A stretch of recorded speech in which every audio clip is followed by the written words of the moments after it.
हाँ जी, तो नमस्कार साथियों, एकदम शानदार होंगे और जानदार होंगे और जमकर अपनी पढ़ाई कर रहे होंगे। तो नमस्कार साथियों, मैं अजय चौधरी आपका भाई आज की इस बेहतरीन सभा में आपका बहुत ज्यादा स्वागत करता हूं मेरे साथियों।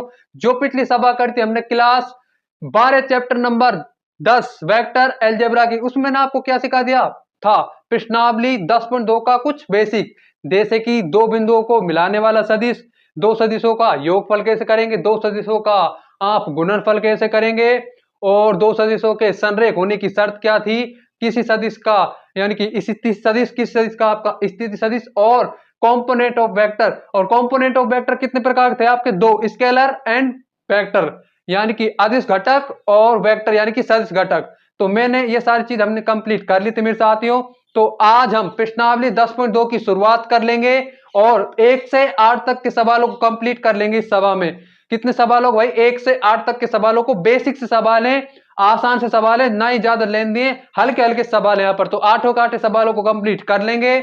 और जो आपके दो टॉपिक बचे थे ना, दिक कोसाइन एंड दिक अनुपात, सभा के अंत में उनको भी हम कंप्लीट कर लेंगे यहाँ पर। तो सवाल नंबर पहला हमारा क्या कहता है, चलिए बड़े ध्यान से देखिएगा। तो पहला क्वेश्चन है हमारा, निम्नलिखित सदिशों का परिमाण परिकलित कीजिए। आपको मैग्नीट्यूड बताना है इन सदिश का, किन सदिश का, जो आपके एनसीईआरटी में लिखे हुए हैं इन सदिश का हमें क्या बताना है, मैग्नीट्यूड। अरे परिमाण कैसे निकालते हैं किस सदिश का, किसी सदिश का परिमाण हम ऐसे निकालते हैं, आई के गुणांक का स्क्वायर कर देते हैं रूट में, और वाई के गुणांक का भी स्क्वायर कर देते हैं, और जे के गुणांक का भी स्क्वायर कर देते हैं, और तीनों को ऐड कर देते हैं भाई किसके अंदर, अंडर रूट के अंदर। तो यहां पर हमारे पास सदिश दिया गया, देखिए पहला क्वेश्चन हमारे पास ये रहा, आप पास सदिश दिया गया ए वेक्टर बराबर आई कैप प्लस में जे कैप प्लस में के कैप। तो भैया आई कैप प्लस में जे कैप प्लस में के कैप आपको दिया गया है यहां पर। अब इसका हमें क्या निकालना है, इसका हमें निकालना है भाई परिमाण, मैग्नीट्यूड ऑफ द वेक्टर। तो क्या आएगा इसका परिमाण, कैसे निकालेंगे, चलिए अभी देख लेते हैं यहां पर। तो आप परिमाण कैसे निकालते हैं, मोड लगा देते हैं, इंग्लिश में क्या कहते हैं इसे, मॉडुलस कहते हैं, और हिंदी में क्या कहते हैं इसे, परिमाण। क्या कहते हैं भैया, परिमाण। कैसे निकालेंगे, अंडर रूट आई के गुणांक का स्क्वायर करेंगे, आई का गुणांक कितना है, एक, जे का गुणांक भी कितना है, एक, और के का गुणांक भी क्या है, एक। ये आई जे के क्या है, ये है आपके, देखिए क्रम से, आई तो है आपका एक्स अक्ष के अनुदिश एकांक सदिश, जे आपका क्या है, वाई अक्ष के अनुदिश एकांक सदिश, और आपका के क्या है, आपका जेड अक्ष के अनुदिश एकांक सदिश, यानी कि इसका परिमाण एक होगा, इकाई होगा। तो देखिए एक का स्क्वायर प्लस में यहां पर भी एक का स्क्वायर प्लस में एक का स्क्वायर, तो आपके पास कितना आ जाएगा, बराबर में एक का स्क्वायर, एक का स्क्वायर, एक का स्क्वायर, एक का चाहे पावर 1 लाख हो, 1 करोड़ हो, मेरे साथियों एक ही रहता है। तो कितना आ जाएगा आपका, अंडर रूट 3। तो इसका वैल्यू कितनी आ गई हमारी, अंडर रूट 3, वैल्यू नहीं परिमाण, मैग्नीट्यूड ऑफ द वेक्टर कितने आ गए हमारे, इसका vector sorry magnitude under root 3। अब बात करते हैं आपके दूसरे सवाल की। दूसरा सवाल आपके पास वी वेक्टर बराबर 2 आई कैप माइनस में यहां पर 7 जे कैप माइनस 3 के कैप, वही आई के गुणांक के स्क्वायर करेंगे, जे के गुणांक के स्क्वायर करेंगे, और के गुणांक का स्क्वायर करेंगे यहां पर। तो बी का परिमाण अंडर रूट आई के गुणांक का स्क्वायर यानी कि 2 का स्क्वायर हो जाएगा, फिर प्लस में माइनस में 7 का स्क्वायर कर देंगे, उसके तत्पश्चात हम माइनस में 3 का भी स्क्वायर कर देंगे, 7 का स्क्वायर आपका 49 हो जाता है। तो देखिए क्या आएगा, 4 प्लस में 49 प्लस में 9, तो आपका कितना आ जाएगा, 58 रूट 62 आपका यानी रूट 62। तो रूट 62 आपका परिमाण आया किस वेक्टर का, वी वेक्टर का, यानी कि वी वेक्टर का जो मैग्नीट्यूड है वो आपका कितना है, रूट 62। अब आपका आखिरी सवाल, सी वेक्टर कितना है, 1/√3 आई कैप प्लस में 1/√3 जे कैप माइनस में 1/√3 के कैप। किधर देख लेते हैं उसे, इधर देख लेते हैं। आई होप आपके ये all these question are visible to you, यानी कि सारे क्वेश्चन आपको दिख रहे होंगे मेरे साथियों। तो आपका सी वेक्टर कितना आएगा भैया, सी वेक्टर बराबर 1/√3 आयोटा, सॉरी आयोटा नहीं, आयोटा तो आपका कहा आता है, आयोटा, आयोटा की वैल्यू कितनी होती है उसे पता होना चाहिए। आयोटा की वैल्यू होती है माइनस में अंडर रूट माइनस में 1। कहां पर काम आता है ये, आपके क्लास 11 के चैप्टर में है, चौथा चैप्टर है ना, सम्मिश्र संख्याएं, कॉम्प्लेक्स नंबर है, द्विघात समीकरण, कॉम्प्लेक्स नंबर और आपका द्विघात समीकरण में, वहां पर काम में आता है complex number and quadratic equation. तो सी वेक्टर कितना आपके पास, 1/√3 आयोटा प्लस में 1/√3 जे कैप, आयोटा बोल दिया, फिर इसको मैंने, ये है आपका आई कैप, उसके पश्चात माइनस में 1/√3 के cap. NCERT should be in front of you, NCERT आपके समक्ष रखी होनी चाहिए मेरे साथियों। देखिए सी वेक्टर, सी का परिमाण आपका कितना निकल के आएगा यहाँ पर, अंडर रूट में 1/√3 का स्क्वायर, फिर प्लस में 1/√3 का स्क्वायर, फिर प्लस में माइनस में 1/√3 का स्क्वायर। अरे भाई 1/√3 का जब आप स्क्वायर करेंगे तो क्या आएगी इसकी वैल्यू 1/3 आएगी। 1/√3 का स्क्वायर कितना होता है 3। तो यहाँ पर सी का जो आपका परिमाण है, मैग्नीट्यूड है, वो कितना आ जाएगा, वो आपका मैग्नीट्यूड आ जाएगा 1/3 प्लस में 1/3 प्लस में 1/3। यहाँ पर देखिए 3 और यहाँ पर सी का परिमाण फाइनली जो निकल के आएगा आप पास 3 और अंडर रूट, तो 3 आपका आंसर आ जाएगा यहाँ पर 1। और जिस भी सदिश का आपका परिमाण 1 इकाई होता है उसका मतलब क्या होता है, वो आपका यूनिट वेक्टर होता है। That's why this is a unit vector, इसलिए आपका ये क्या हो जाएगा, यूनिट वेक्टर हो जाएगा, इकाई सदिश हो जाएगा यहाँ पर।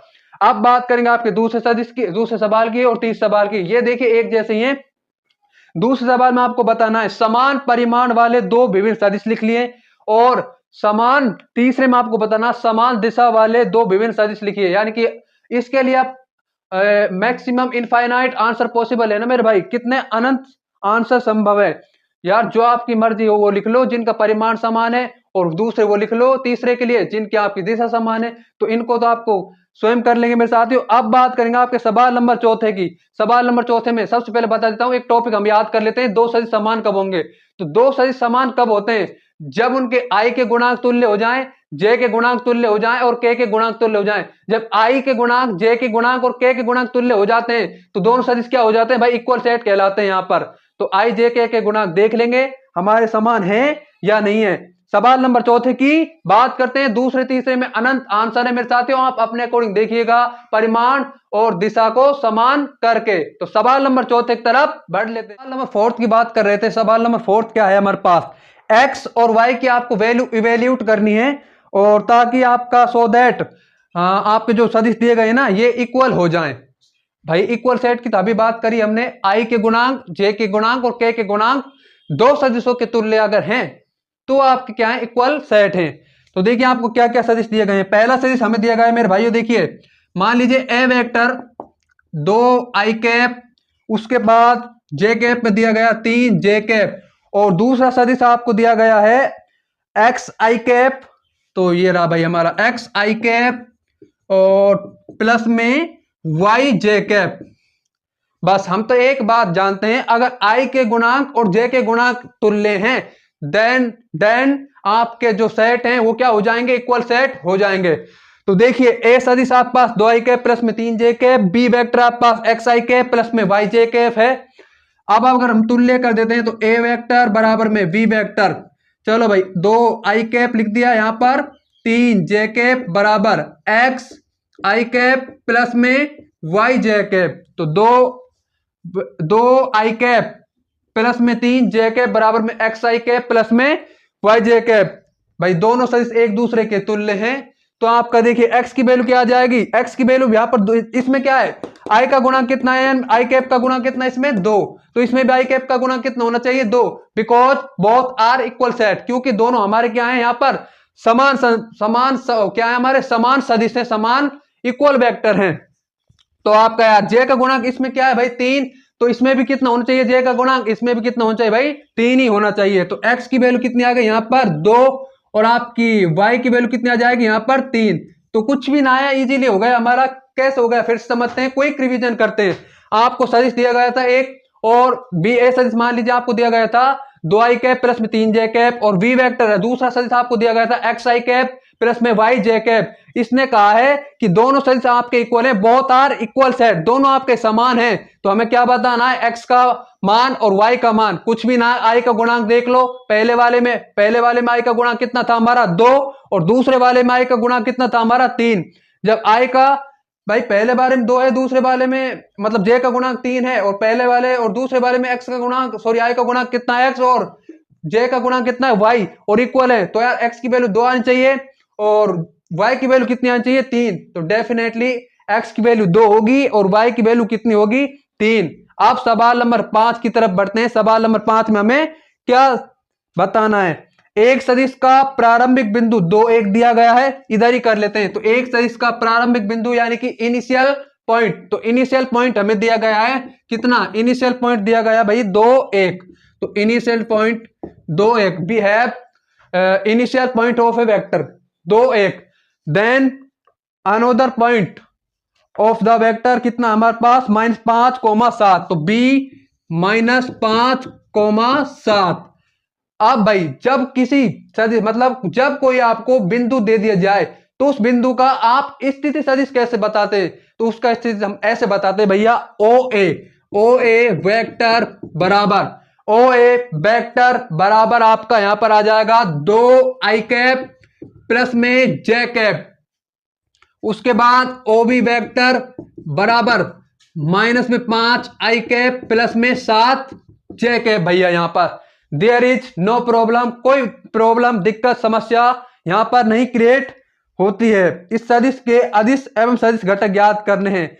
अरे यार सदिश के अदिश और घटक, सदिश घटक यानी कि scalar component and vector component तो हम जब ही बता पाएंगे जब हमारे पास क्या होगा, वो सदिश होगा। जब सदिश ही नहीं है तो स्केलर एंड वेक्टर कंपोनेंट हम कैसे बता पाएंगे भैया। तो देखिए सदिश कैसे निकालेंगे, ये है आपका वेक्टर जॉइनिंग 2 पॉइंट, दो बिंदुओं को मिलाने वाला सदिश। क्या है हमारे पास, ये दो बिंदुओं को मिलाने वाला सदिश, वेक्टर जॉइनिंग 2 पॉइंट। उसी का उपयोग करेंगे, कैसे निकालेंगे, we have position vector of A and we have position vector of B. O A बराबर 2 i कैप प्लस में j कैप, ओ बी बराबर -5 i कैप प्लस में 7 j कैप। अब कैसे निकालेंगे, ये बात हमने पिछली सभा में क्लियर करी थी कि कैसे क्लियर करी थी, क्या क्लियर करी थी मेरे साथियों, कि दो बिंदुओं को मिलाने वाला जो स्थिति सदिश है वो कैसे आता है।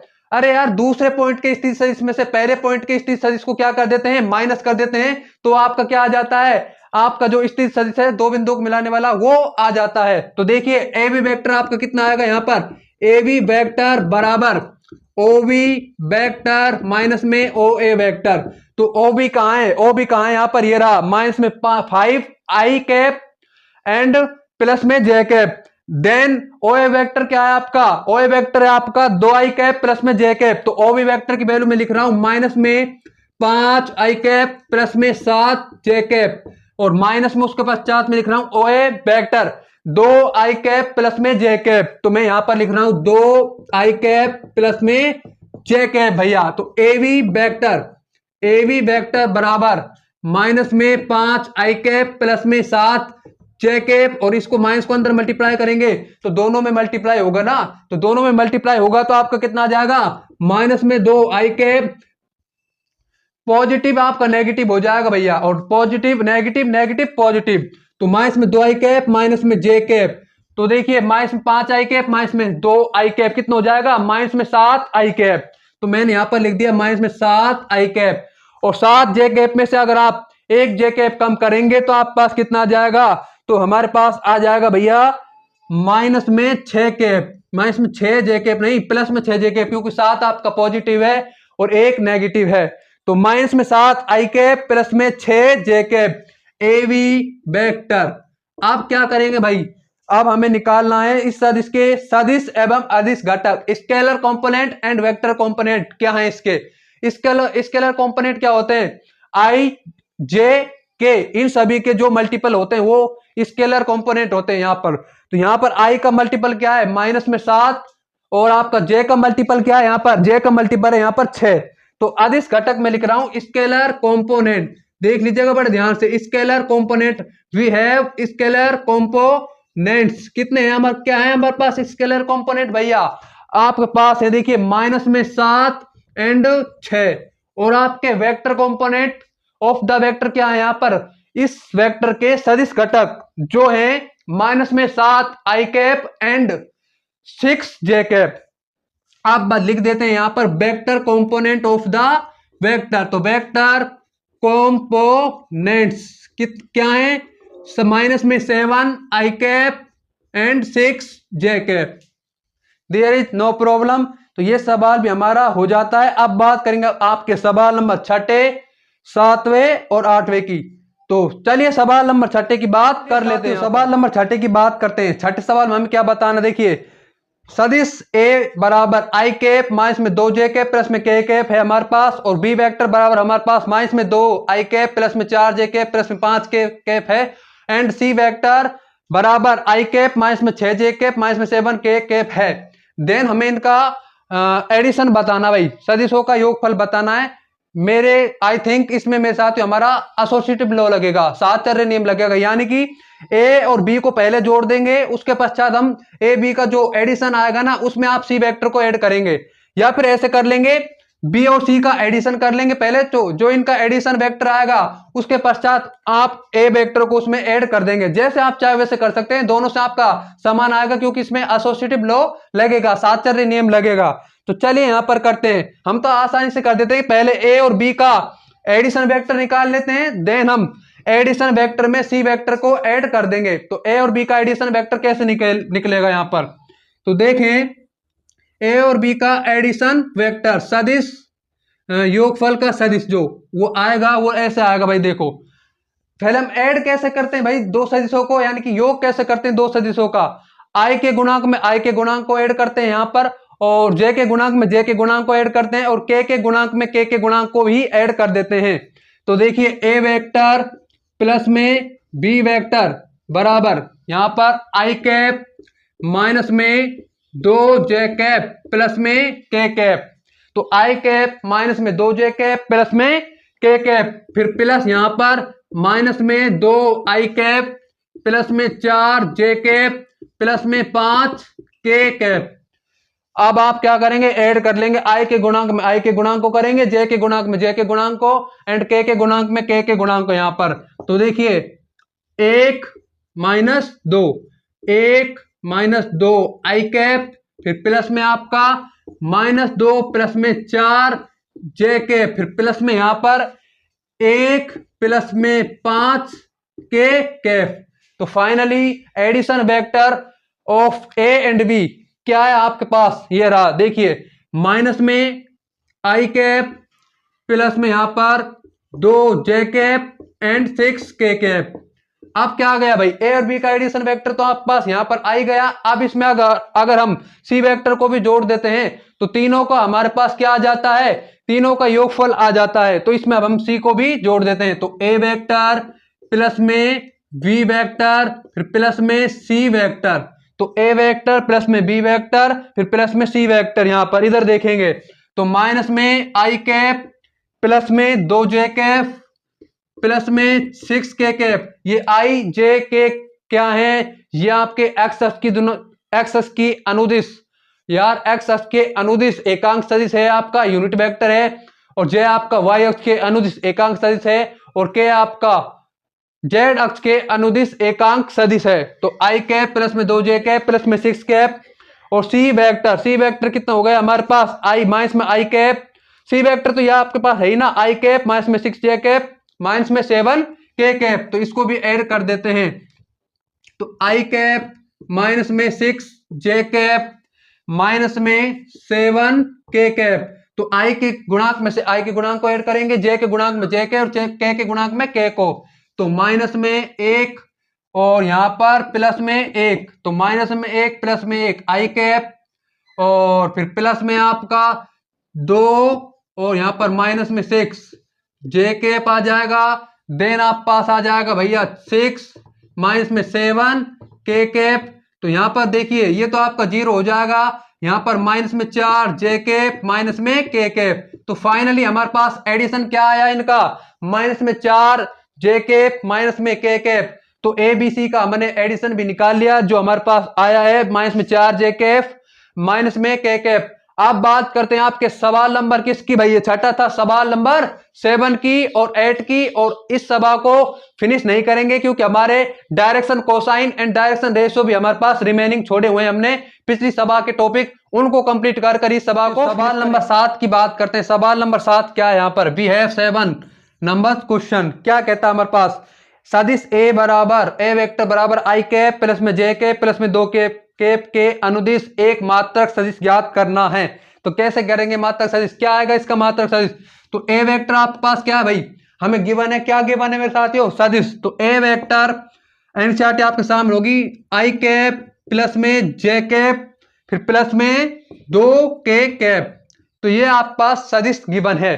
तो इसका आपका अनुदिश सदिश कैसे निकालेंगे? ए कैप बराबर ए सदिश में उसी के सदिश का परिमाण, मैग्नीट्यूड ऑफ ए वेक्टर निकालना है। पहले सबसे पहले तो हमें, जैसे हमारे पास मैग्नीट्यूड आ जाएगा आप उसके अनुदिश एकांक सदिश ज्ञात कर पाएंगे।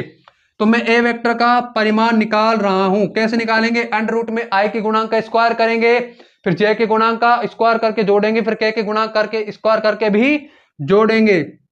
तो देखिए आप पास क्या आएगा, यहां पर आई का गुणांक कितना? 1, तो 1 का स्क्वायर कर देंगे, फिर आपका जे का गुणांक कितना? 1, उसका भी स्क्वायर कर देंगे, और आपका के का गुणांक कितना है? 2, उसी का भी स्क्वायर कर देंगे। तो आई के गुणांक का स्क्वायर, जे के गुणांक का स्क्वायर एंड के गुणांक का स्क्वायर। तो बराबर में आप पास कितना आएगा? देखो 1, फिर प्लस में 1, फिर 4, तो अंडर रूट 6।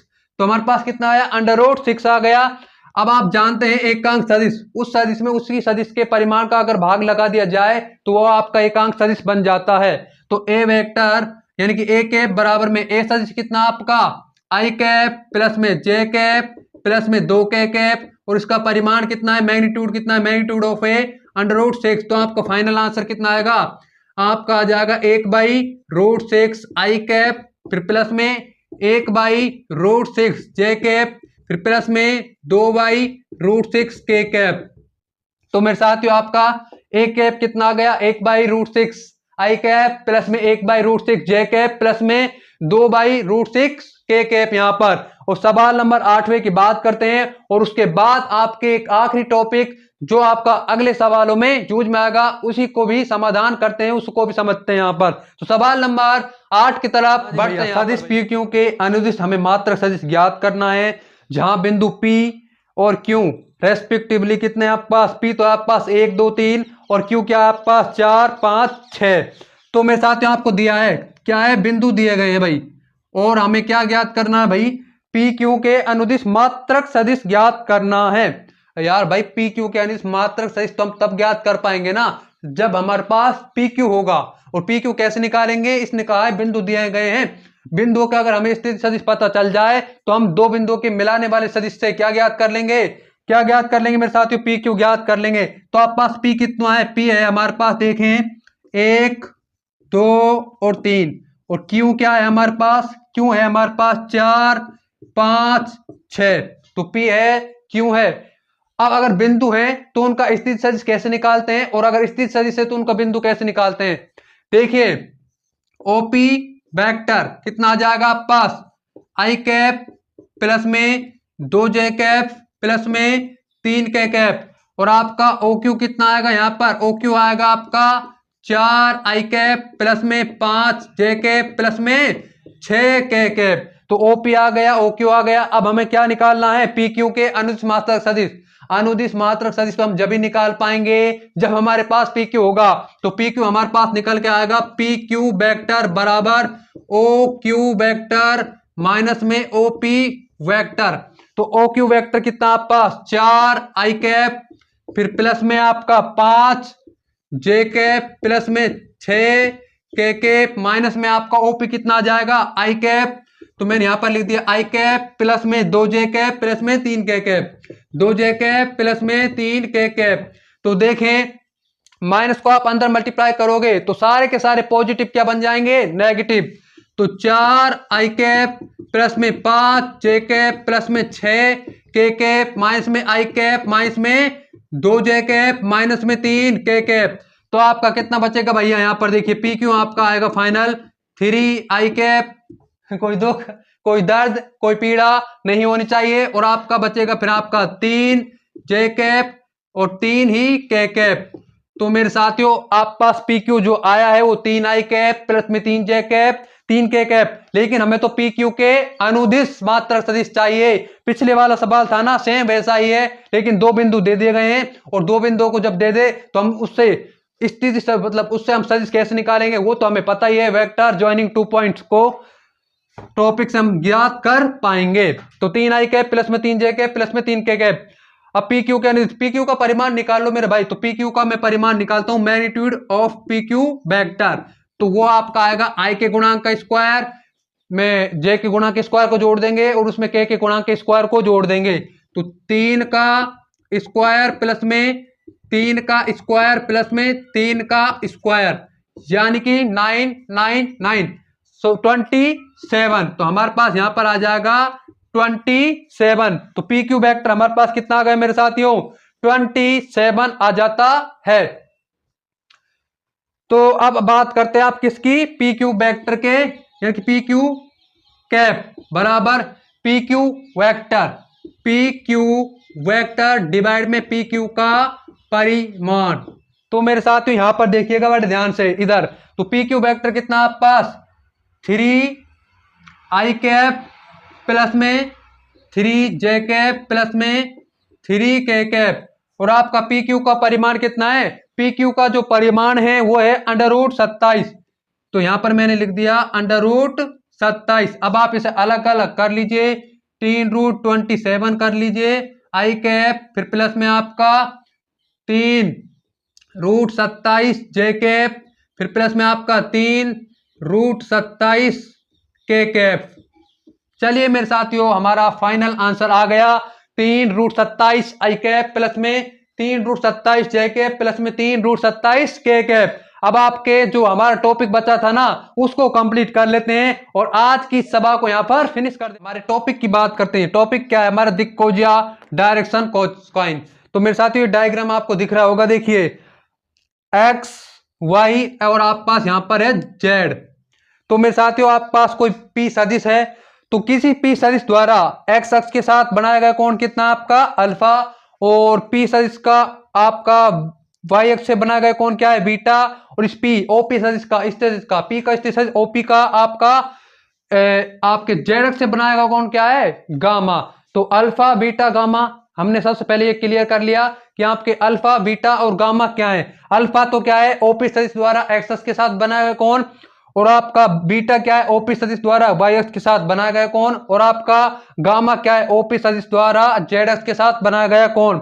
तो अल्फा ओपी सदिश द्वारा एक्स अक्ष के साथ बनाया गया कोण, बीटा बराबर आपका ओपी सदिश द्वारा वाई अक्ष के साथ बनाया गया कोण, और गामा आपका ओपी सदिश द्वारा जेड अक्ष के साथ बनाया गया कोण। तो ये दिक्कोज्याएं क्या है आपका किसी सदिश द्वारा एक्स अक्ष के साथ बनाए गए कोण और वाई अक्ष के साथ बनाए गए कोण और जेड अक्ष के साथ बनाए गए कोण की कोज्या ही आपकी दिक्कोज्या कहलाती है मेरे साथियों। यानी कि आपका cos alpha x by r, cos beta y by r, cos gamma z by r, और यहां पर एल स्क्वायर प्लस में एम स्क्वायर प्लस में एन स्क्वायर वर्ग में 1, यानी कि दिक्कोज्याओं के वर्गों का जो योगफल है वो सदैव आपका 1 के बराबर होता है मेरे साथियों। किसके बराबर होता है मेरे भाई, 1 के बराबर होता है। ये आर क्या है यहाँ पर, आर पता है मैग्नीट्यूड है किसका, उस वेक्टर का जिसके साथ ये अल्फा जो आपका एक्स अक्ष वाई अक्ष और जेड अक्ष से कोण बनाता है एंगल बनाता है उसका मैग्नीट्यूड है। तो मेरे साथियों हमने आप क्या सीख लिया, हमने दिक्कोज्या डायरेक्शन कोसाइन भी सीख लिया। अब हमारे आखिरी टॉपिक डायरेक्शन रेशियो की बात करेंगे, उसके बाद इनमें संबंध देख लेंगे। Direction ratio and direction cosine में रिलेशन भी होगा कुछ, तो डायरेक्शन रेशियो की बात कर लेते हैं यहां पर भैया। तो आपके दिक् अनुपात टॉपिक की बात करते हैं डायरेक्शन रेशियो की। तो दिक् कोज्याओं के समानुपाती संख्या ही आपकी दिक् अनुपात कहलाती हैं, यानी कि जिन्हें हम ए बी सी से दर्शाते हैं। दिक् कोज्या क्या थी आपकी, एल या कोस अल्फा बराबर एक्स बाई आर, एम या कोस बीटा बराबर आपका y by r, and n या कोस गामा बराबर जेड बाई आर। तो l r m r and n r दिक् अनुपात कहलाते हैं। यह ध्यान रखिएगा नोट, दिक् अनुपात ए स्क्वायर प्लस में बी स्क्वायर प्लस में C square does not equal to 1। आपके A square plus B square plus C square का जब आप योग करोगे ना इनके वर्गों का, दिक् अनुपातों के वर्गों का योग कभी भी 1 के बराबर नहीं आता, लेकिन दिक् कोसाइन के वर्गों का योग फल हमेशा 1 के तुल्य आता है मेरे साथियों। तो कुछ नहीं है, दिक् अनुपातों के दिक् कोज्याओं के समानुपात संख्या आपकी दिक् अनुपात कहलाती है। अब आपके एक लास्ट चीज को और देख लेते हैं, दिक् अनुपात एंड दिक् कोज्या में क्या रिलेशन है मेरे साथियों, और क्या करेंगे इस सभा को एंड कर देंगे यहीं पर। Direction cosine and direction ratio में संबंध की बात करते हैं। तो दिक् कोज्या एवं दिक् अनुपात में relation between direction cosine and direction ratio क्या है। आप पास देखिए एल बराबर ए बाई अंडर रूट में ए स्क्वायर प्लस में बी स्क्वायर प्लस में सी स्क्वायर, एम बराबर में बी बाई अंडर रूट में ए स्क्वायर प्लस में बी स्क्वायर प्लस में सी स्क्वायर, एन बराबर आपका सी बाई अंडर रूट में ए स्क्वायर प्लस में बी स्क्वायर प्लस में सी स्क्वायर है मेरे साथियों। तो ये तो आपका रिलेशन हो गया मेरे भाई। ए तो आपका दिक अनुपात हो गया, ये दिक अनुपातों का योगफल हो गया अंडर रूट के अंदर, ये आपका अंडर रूट के अंदर दिक अनुपातों का योगफल, या अंडर रूट के अंदर दिक अनुपातों का योगफल, ये आपका एल एम एन क्या है आपकी दिक कोज्या। अब बात करते हैं यहां पर, अगर मेरे साथियों आप पास कोई सदिश है डायरेक्ट लिखा हुआ है, तो मेरे साथियों आई जे के गुणांक आपके दिक अनुपात कहलाएंगे यहां पर मेरे साथियों। और अगर कोई सदिश अगर आपका किसी सदिश का अगर आपका मात्रक सदिश लिखा गया है, यानी कि इसका एक एप अगर लिखा गया है मेरे साथियों, तो वो क्या होगा आपका, क्या होगा मेरे साथियों आपका, देखिए एक ऐप आपका क्या आएगा, इसका एक ऐप आपका आएगा ए आई कैप और अंडर रूट में आपका ए स्क्वायर प्लस में बी स्क्वायर प्लस में सी स्क्वायर आएगा। यहां पर बी डिवाइड में अंडर रूट में आपका ए स्क्वायर प्लस में बी स्क्वायर प्लस में सी स्क्वायर जे कैप आ जाएगा। फिर सी डिवाइड में आपका अंडर रूट में ए स्क्वायर प्लस में बी स्क्वायर प्लस में सी स्क्वायर के कैप आएगा। ए वेक्टर बराबर सॉरी ए का केप, यानी कि ए केप का मतलब यूनिट वेक्टर मापांक मात्रक सदिश, सॉरी मात्रक सदिश। तो आपका क्या आएगा यहाँ पर ए कैप बराबर एल आई कैप प्लस में एम जे कैप प्लस में एन के कैप। कोई दिक्कत कोई दुख कोई पीड़ा नहीं होनी चाहिए, यानी कि अगर कोई सदिश सीधा लिखा हो तो आपके आई जे के कैप के गुणांक आपके दिक अनुपात कहलाते हैं। अगर किसी सदिश का आपका मात्रक सदिश दिया गया है तो आपके आई कैप जे कैप और के कैप के गुणांक क्या कहलाते हैं, वो आपके कहलाते हैं भैया दिक कोज्या डायरेक्शन कोसाइन। तो मेरे साथियों थैंक्स प्लीज। अगर आज की इस सभा से आपको कुछ भी सीखने को मिला हो, कुछ भी हल्का सा भी थोड़ा सा भी, तो प्लीज इस सभा को लाइक करें, शेयर करें और हमारे इस प्लेटफॉर्म को ज्ञानी मैथ फिजिक्स को जरूर सब्सक्राइब कर लें। Thanks for watching.